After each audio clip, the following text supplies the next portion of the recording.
Great that you guys also joined as a partner of the event. And yeah, for the people home, we're gonna talk about Black Friday, Cyber Monday. It's gonna be a super important year this year for every brand, every e-commerce business.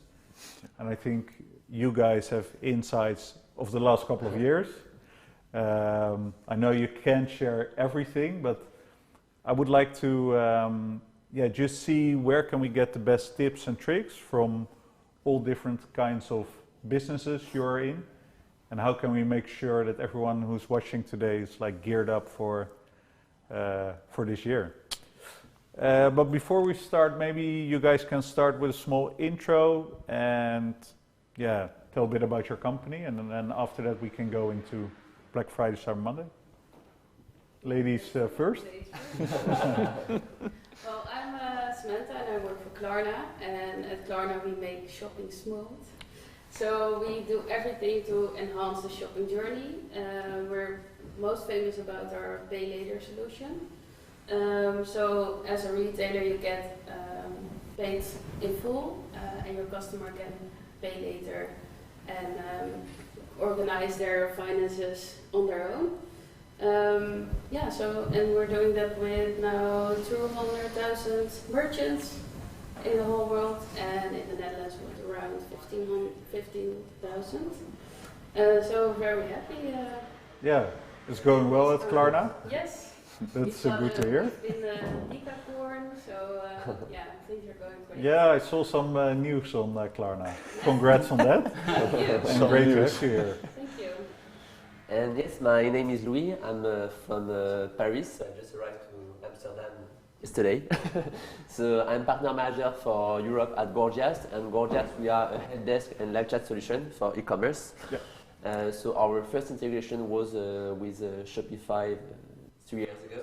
And now we have more than 4,000 clients worldwide. And very happy to be with you guys today. Yeah, good to have you here. Yeah. Is it the first time in Amsterdam? Second time. I was in Amsterdam 3 weeks ago, and I fell in love with the city, so I was like, okay, I come back. Good to have you here. Yeah, thank you so much. Emile. Yeah, I'm Emile. I work at Mollie. We try to make the lives of e-commerce entrepreneurs easier as well, with payments as well. But we do the full payment stack and not only the offering that Klarna does. We work together with Klarna a lot though. Mollie is around for just over 15 years now, and we have been growing quite a lot as well. We have almost 100,000 customers right now, fully based in Europe, and our goal is to make sure that you can focus on your business and not on having contracts and having integrations with your payment partners. We do that for you. Cool. Welcome. Thank you. Yeah, I'm Niels from Sendcloud, obviously. Sendcloud is Europe's #1 shipping solution, and what we basically do is we aim for as smooth as possible shipping journey, shipping experience on your web shop, obviously. Started 8 years ago in Eindhoven, still there, working in 8 different countries, patched up over more than 25 carriers, and we are servicing around 15,000 plus customers on a daily basis. Yeah. Good to have you here. Thank you. So I think we have all the essentials for a successful e-commerce platform. It sounds like it, right? We have payments, we have shipments, we have customer service, we have someone who can build it. We are the Power Rangers. Yeah. That's it, the dream team. Yeah. I would like to start. So Black Friday, Cyber Monday at the end of November. Super important period for all merchants or entrepreneurs in e-commerce. I'm just curious. What are the most important things to look at? And I think we can just touch upon them together. But maybe Niels, what do you think is, if we talk about shipment or returns, what is really something what's super important? Yeah, that's a nice question. I think there are a couple of aspects that you can touch base upon. One of the key things that we've discovered during our consumer research the past couple of months is, especially during COVID, especially with peak season coming in, and also post-peak and post-COVID, is transparency. people want to know what they're up about and what they have in common, right? So what we have seen in this research is that over 80% of the shoppers online go to the shipping page and the return page. They want to know how much is my shipment, who's the carrier, what kind of time slots do they offer, yes or no, do I need to pay extra charges for certain areas or something like that, or delivery day, do I have to wait 3 or 4 days, or is it going to be 7 days, because obviously all the carriers are super overloaded in these busy times. I mean, last year shipments were like through the roof, and I can imagine the combination peak season and COVID, that's going to be like a hell of a job. So transparency is the first thing. Make sure that you communicate what they have, what they have to wait for. Yeah. And I think that transparency is the same. I think with customer service, it's super transparent because you have the chatbot. Yeah, exactly. I totally agree with you, because if we take the example of our 4,000 clients, 70% of customer requests are linked to shipping status, cancellation, and refund. So Black Friday, Cyber Monday is coming in 1 month. So you have 2 options. The first, you can hire more people for your customer service. So good luck. and second option is to find a way to decrease resolution time on these very specific questions, because you're going to have a ton of questions about shipping status. And as you might know it, now everybody is anxious about delivery time, shipping status, cancellation. And this way you can spend much more time on product-related questions. Because I think today what's going to be important for Black Friday, Cyber Monday, for sure you need to decrease resolution time on these very specific questions, very basic questions. But you have to find the good mix between automation and empathy. Because for sure, today everybody's talking about automation, chatbot, etc. So it's very important. But when you spend 100 euros on a website, you want the merchant to know you. So it's very important to find the good mix between automation to help you to improve your customer service team. But in the meantime, you need to find a way to interact as if client is like a special client for you. Yeah, so really, and what do you think it's like when you have to make the decision of going for a chatbot or going for like a real life customer service agent? And it's a good question, because before talking about chatbot and between human agent and chatbot, I think the first step is to know how to segment all your messages, because you're going to have messages on different communication channels for different topics on different languages. And so from maybe via Instagram, via Facebook, email. Yeah, because a very classic example, so I send you an email, say, hey, I would like to have an update on my shipping status. You didn't come back to me, so I'm going to send a message on Facebook. This way, everybody can see it, and you're going to come back to me. And I think the first step, if you want to build a successful customer service strategy, is to know your audience, your clients, your prospects. So first, segmentation, and then we can talk about automation. Yeah. Great, that's a good insight. And so I think also on transparency for shipment, we've seen the same with transparency for payment options. People want to know how they can pay, and I think people want to know how they can pay, but look, payments is a very small part of your whole process, but it's a very important, very delicate part because it's money. That's what you do it for.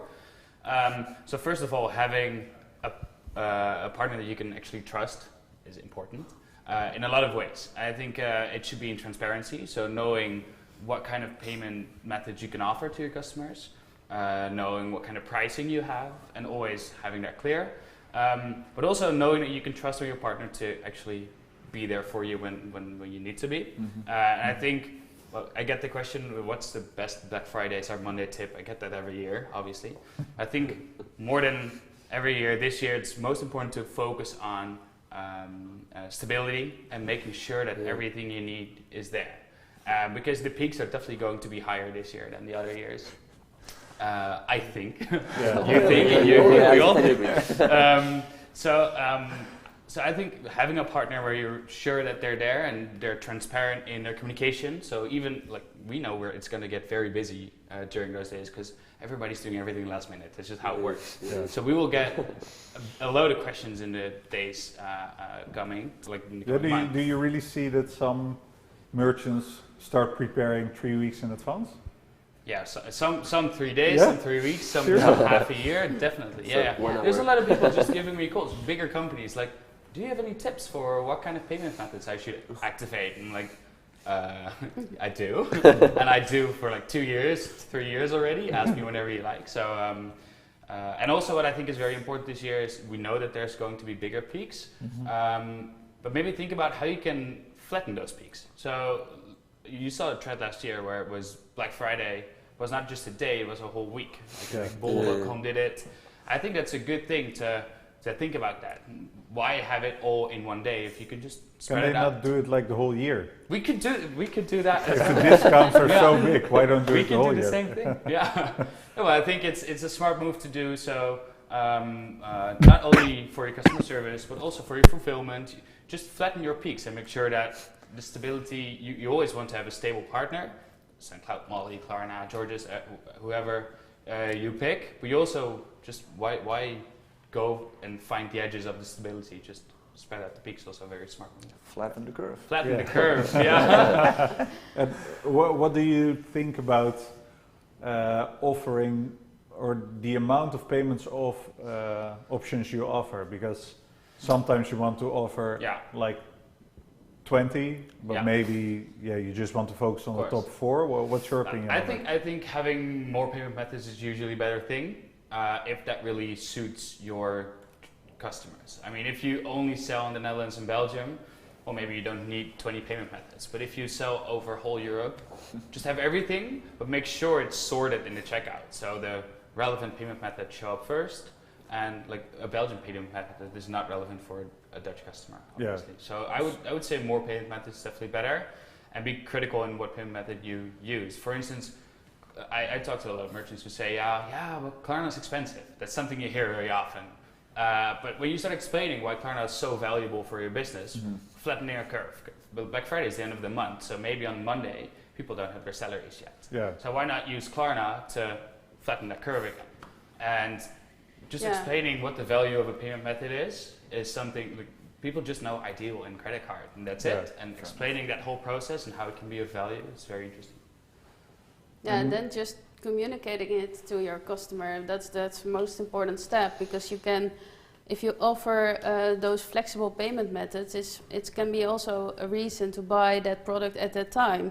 They can just purchase it and wait for the payment. I do it quite a lot. That I think I want to buy some new sneakers, but I don't want to spend the money yet. It's more like a psychological thing, and then I think, let's do Klarna. Yeah, but it's also really safe because Klarna is taking all the credits for if the packages get lost or if the product is not as you expected it to be. So for the consumer and for the retailer, it's really a safe option because the whole risk will be taken by Klarna. So that's, or Mollie in this case. It's a really important step within this, like all those messages about Black Friday. Just chill, do your Black Friday purchase, and arrange your financials later. Yeah, and I can imagine, for example, people during Black Friday they also shop for Christmas already because it's cheaper, but they can already buy it and then pay during Christmas, like a month later. For example, we just had a recent study in the UK where we see almost a quarter, 24% of the people are planning to do Christmas presents early, and only 13% thinks it's later. So you see there also a difference. This period of buying Christmas presents is being from 2 weeks to a month. So before Black Friday it will already start. There's a shift. And is there something else from Klarna what you think like this is super important? As a retailer, it's really interesting how Klarna has his different channels. We have a consumer network of 90 million people, and that's like we open our channels for all our retailers. So we have an app where we can direct to consumer, do interesting inspiration, but also deals around Black Friday, but also in the Christmas period. So if you're a customer of Klarna as a merchant, you also push their brand in the Klarna app if it is relevant for a consumer who is just paying for sneakers, for example? Yeah, it's personalized, so you just fill in all your interests, and then you will get your personalized deals. We do newsletters, we do social media, all the different channels, but our app is just being released as a shopping app. So we have a ton of different like inspirational things, a wish list, articles, all to inspire our consumers. Nice. Yeah. Sounds good. It's really nice. Check it out. Yeah, definitely. Yeah, I buy a lot with Klarna. So I think what's strong about Klarna whenever I talk to our merchants is that you don't sell a payment method. You sell so much more around it. You sell the whole lifestyle of Klarna, the whole marketing of Klarna. It's all part of it. So it's not only making sure your customers can buy, but it's also making sure your customers come back and get friends even more with your brand than they already were. Yeah, and I think that's an opportunity also for you as a retailer. If you think about your Black Friday deals as it's an opportunity to get new consumers. So think carefully. Don't put all your like shitty stuff in for sale, but do like good deals which can enhance new consumers for you. yeah, yesterday I think there was also something Paulinho from Filling Pieces mentioned. Like for them, Black Friday is a way to get the younger consumers in who are not able to pay the relatively high price for sneakers. Yeah. So give them like the best experience even during Black Friday, not just think it's getting rid of the stuff. No, it's really an advice as well. opportunity. Yeah, take it as an opportunity and think good about your bargains. Yeah. 100%. I think if you look at the whole experience part that you've just mentioned, right? Especially during peak season and during the Friday sales, I mean, having a proper experience on the whole process is really relevant. If you look, some merchants still struggle with giving a solid experience after they sold the product. I mean, you're obviously in control of marketing, optimization, the look and feel, and the whole customer journey on your web shop. But as soon as the parcel is packed and gone away, in the hands of the carriers, you lose all control. And giving a solid experience there with notifications, track and trace emails that is branded with your brand, which the people recognize, with abilities to put on some marketing efforts, some extra promos or whatsoever, an Instagram widget to build brand loyalty. That's 100% a strong suit as well. Like you said, getting people to know your brand, to play with it, and to start loving it a little bit, right? That's Definitely. Do you see with Sendcloud that in the previous years during Black Friday or just after that the amount of returns increase? Definitely, because people start buying because it's first of all cheaper. They think, I mean, I'll just buy it 9 out of 10 times it's free returns, which is a pain in the sometimes as well, right? So they just start buying. At one point they will figure out like maybe it's not that it, and they'll return it. But back in the days, the software developers in Sendcloud were always like 24/7 sharp to make sure everything is running smooth, because obviously things can go wrong. It still is software, so it was always a bit tension, and 24/7 somebody was at the office making sure it was all good and running. Interesting. And what do you think, Louis, for example, like Emile said, some people call 3 days before Black Friday, Cyber Monday. What should we do to increase our sales? I can imagine if they come to you and they say, okay, we want to implement a new tool. When do you say it's too late, or do you always try to help? At Gorgias, we are lucky because, for example, with Shopify, we have a deep integration, and it takes 10 minutes to connect Gorgias to Shopify on different communication channels. So, because I was also customer success manager for some of our French clients, and in 10 minutes, the connection is done. So I remember at the beginning of the pandemic, we had some few clients who were like, okay, we have an increasing number of customer requests. Today we are on Gmail, and my life is a nightmare. I need you. So I was like, no worries, I'm here. And so on Friday we make the integration. But first, I think it's very important to know how they are working so far, because for sure you can add a new technology, you're going to learn new stuff, but it's very important for a technology to take into account what has been done so far and to improve everything. And when I have a first talk with a new client, I'm like, first, let's have a conversation to know how you would like to segment all your messages.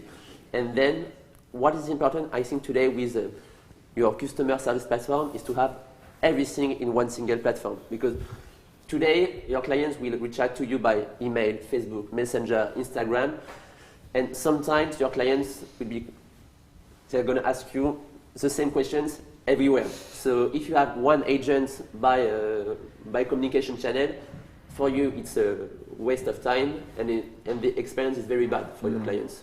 So what is important is to have like this complete vision of your clients. And today, even if you call me 3 days before Black Friday, Cyber Monday, for sure we can do something. But I have the same as Mollie. We can have plenty of different best practice, and it's going to depend on your business, on your vertical, on your challenges. But because I think what we always try to do is not do any code changes or changes to the platforms like at least a week before, but preferably 2 weeks, or have like a good rollback plan, because the last thing you want to have is like bugs or things not working. And especially I think with payments, the most critical part of your website. Would you advise? I think the only reason to switch payment service provider that late is because your current one doesn't work. If it works just a week before, maybe you're not going to get the conversion you actually wanted, but it's very safe to keep it. Yeah. But I think right now we're still a month ahead, and you still have plenty of time. I mean, integrating Mollie, same as Giorgias, is super easy for almost every platform. So it should work quite easily. Yeah. And do you have another maybe advice like from last year, what you've seen going wrong or going really well? Well, again, maybe I think it's already 2 years ago, but again, maybe going back to the stability part, having stable partners. Some people really invest in the stability of their website itself, but then don't invest in the stability of the partners they're using. Sometimes other way around. They have a perfect set of partners, but they have a horrible platform. I think I remember it's about 2 years ago that Anna and Esther, who were here yesterday, they went down on Black Friday. So they can tell you how horrible that was. But I think what you say, so you have a lot of control before the order, and you have a lot of control after the order. I think it's taking away friction. So you did a great job because the customer is on your website, so they're probably willing to buy something, hopefully. So you want to take away every bump that's there, and basically, roughly said, make it as easy as possible to put their money in your pocket. Sounds hard, but that's the goal, right? So I think there's loads of ways to do so. So Klarna is a way, but also offering the right smooth integrations, like offering Apple Pay, which is becoming very popular, making sure that your customer can pay on your website, for instance, credit card, that they don't have to go to a separate payment page. All those kind of little things can really help boost your conversion, and just make sure you're eliminating as much clicks as possible, and again, make it easy to put their money in your pocket.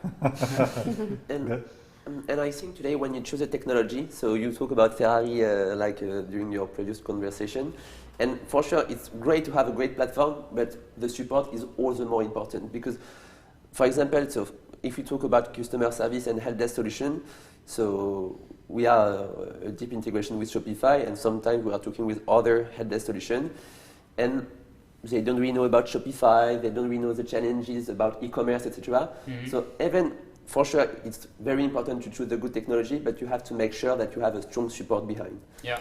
I think definitely if we talk about D2C brands, like the core of D2C brands and the success of D2C brand is one product, of course, but also having your consumer put at the center of the business. Yeah.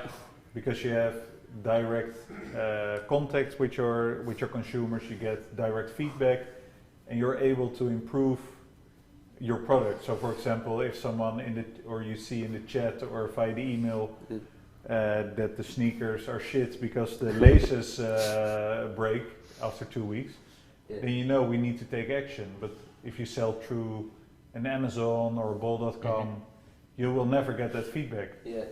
So it's the feedback loop. Yeah, exactly. It's super important. If you know how to segment your messages by problem, by communication channel, for example, let's imagine you know that this month you had a lot of messages about the bad quality of your product on Facebook.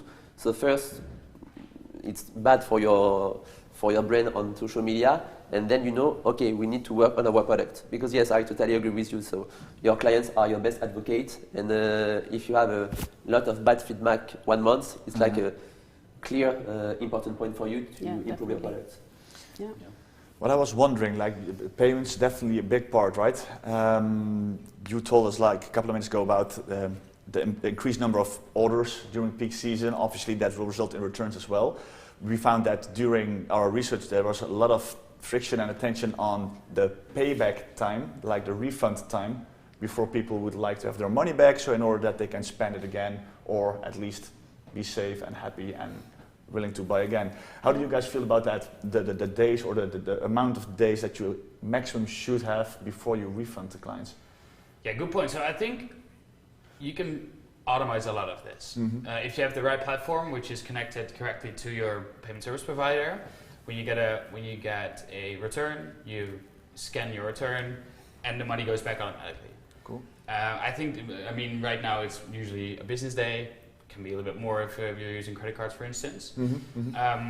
But I think as soon as you give somebody his or her money back, faster, the chances of them buying again with you are probably a lot bigger.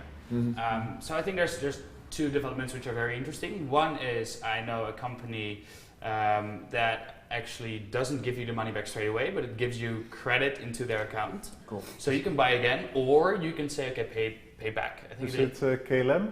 I'm not sure if With the travel vouchers? yes, they keep your money for 2 years, and then you can maybe get back in the end. No, I think it's the guys from Returnista. Oh yeah, cool. They have a second solution for this, and so basically they create value in the account. Nice. On the other hand, some people just want their money back because they don't want to shop with you anymore. And I think that's something with like the direct banking development right now. It would be awesome that in the future, as soon as you get the return back and it's scanned, the money is transferred and it's on the account straight away. On the one hand, sooner is better. On the other hand, as long as you still have the value, it's a bigger chance for them still ordering something. Or you do not pay at all, and you wait for That's 14 right. or 30 days. That's easy. La la la la la. Is it only a maximum of 30 days, or is there also like a stretch during Yeah, COVID? we have 14 days in the Netherlands, and in the UK, for example, it's 30 days. Yeah, cool. And it all depends on the salary moments in that country. But for example, some of our merchants have also 30 days in the Netherlands, so then you have extra time. And we also see that people that wait with paying or snooze their payment, because you can also snooze your payment for 10 days for free, those people keep their purchases, so they don't want to return it anymore, and they are very happy because it's part of their life. The longer it's sitting at your table, the more connected you are with especially, the product. That's a funny fact that was actually tested. Like the longer you have it, the more ownership you feel. And you think, oh well. That's how Zalando started playing with the 100-day return policy. Just keep it as long as you want. Don't wait in line during COVID. Bring it whenever it suits you, and then we'll see you later. Super smart. Interesting. And so I think we still have 1.5 months to Black Friday, Cyber Monday. Just from my curiosity, how are you internally in the company preparing for it? Is it like all hands aboard, or is it like very relaxed, no need to worry? It's not relaxed. So first, good job to our customer success team, so Natalia and Chloe, if you see me. And first, I think for sure there is a big challenge for support for everybody, because for sure everybody has questions, and you can have questions 1 month before, 1 week before, or 1 hour before. So our support team is ready. And yes, today when you take the decision to move on Shopify, so you have plenty of wonderful applications for Shopify, and for sure it's not the best moment to change the code of your website. But in the Shopify ecosystem, you have plenty of plug-and-play integration, and you can have a real impact very soon. So for sure it's going to be an intense period until December, but yes, it's exciting. And at Klarna, how's the tech team at let's say the server farms preparing? Yeah, let's say we have 3,500 people working at Klarna, and I think the half of it is engineer. Not in the Netherlands, but they are sitting in Berlin and in the USA and in Sweden, of course. Of course, everyone is prepping. Everything has to run as smooth as possible. And then on the other side, on the marketing side, we are planning our end-of-year campaigns, putting all our merchants in it. So we give like a platform to our merchants by arranging deals with them and pushing them again to those 90 million users.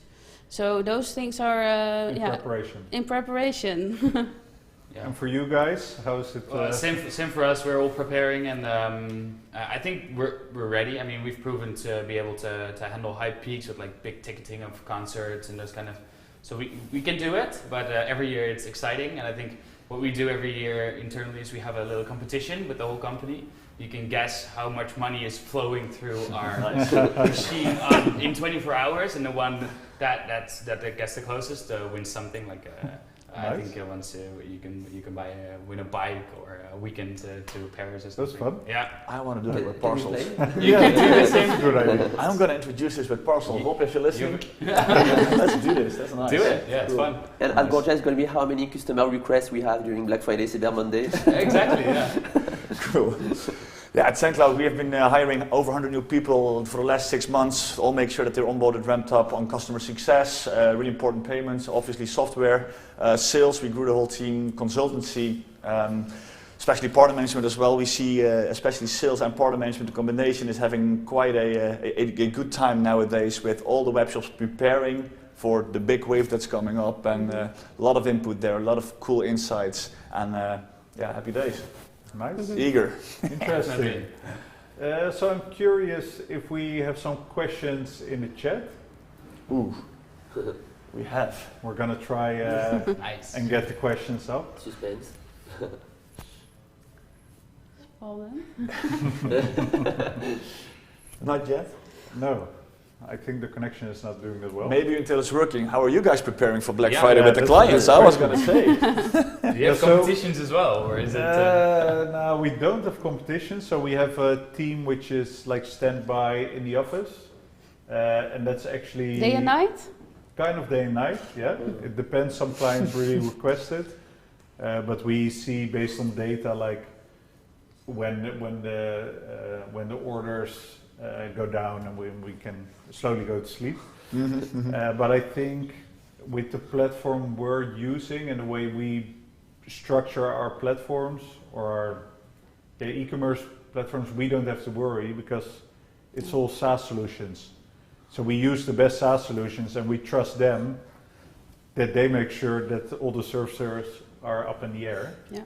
And we do a code check before the weekend starts, like 1 or 2 weeks before, to make sure we don't find any bugs, and if there are, we fix them. But I think the last 2 years, we didn't have to worry at all. I think Solid so solutions. that's good. Yeah. I see a question at Sendcloud. What is your vision on returns in the future? How is it going to be?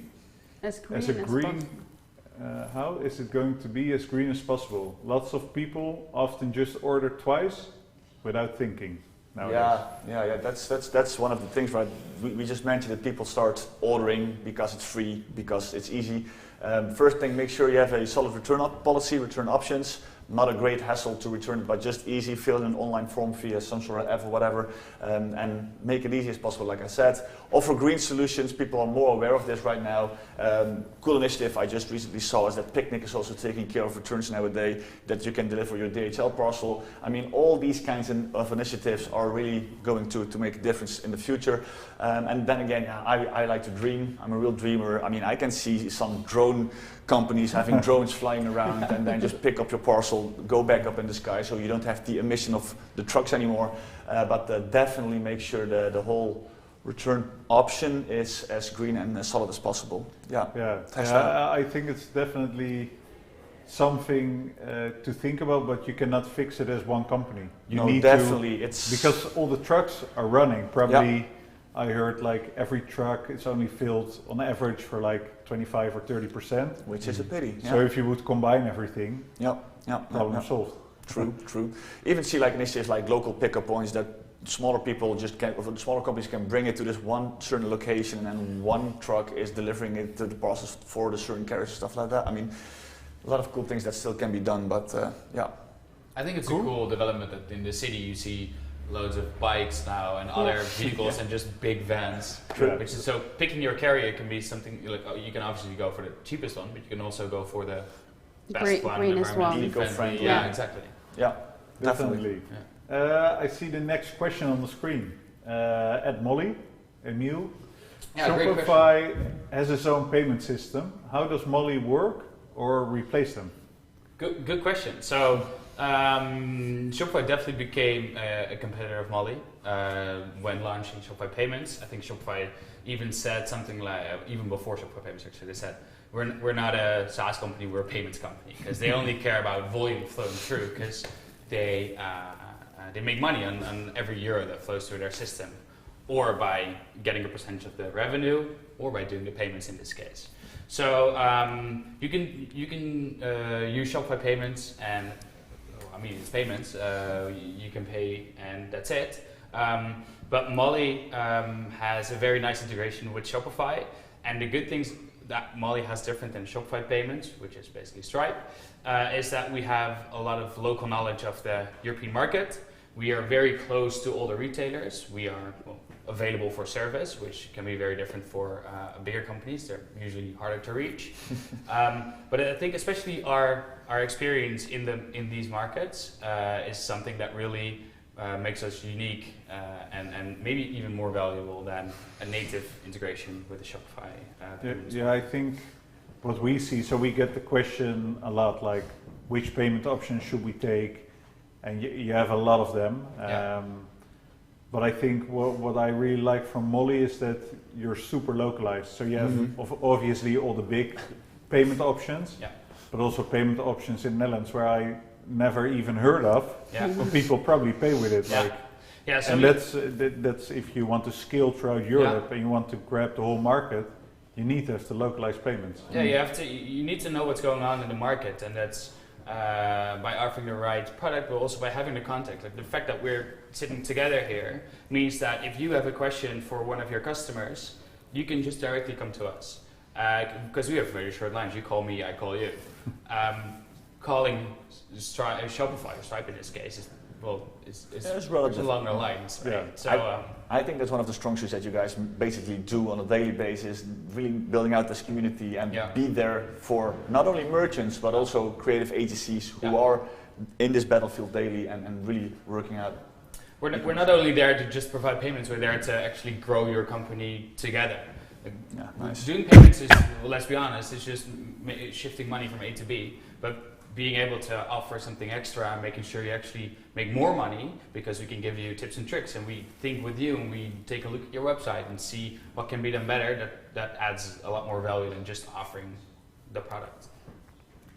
Thanks. I think that was clear. Let's see if we have a next question on the screen. It's a question for me, I think. Yeah, it is. One of the biggest players in the chatbot space is ManyChat. How do you differentiate from them?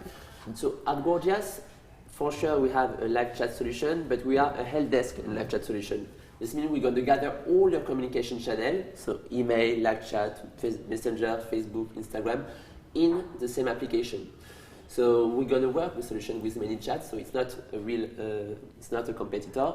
So for sure, I already had some conversation with some prospects that are okay, but I use this live chat solution, okay, but the live chat is just one part of our product. So we are a help desk, so to improve the global quality of your customer service, because today, as mentioned, you can have messages on email, and it's interesting because today, email looks like an old-fashioned way to communicate, but it's the first communication channel at Gorgias, so it's already a very important way to communicate with your clients.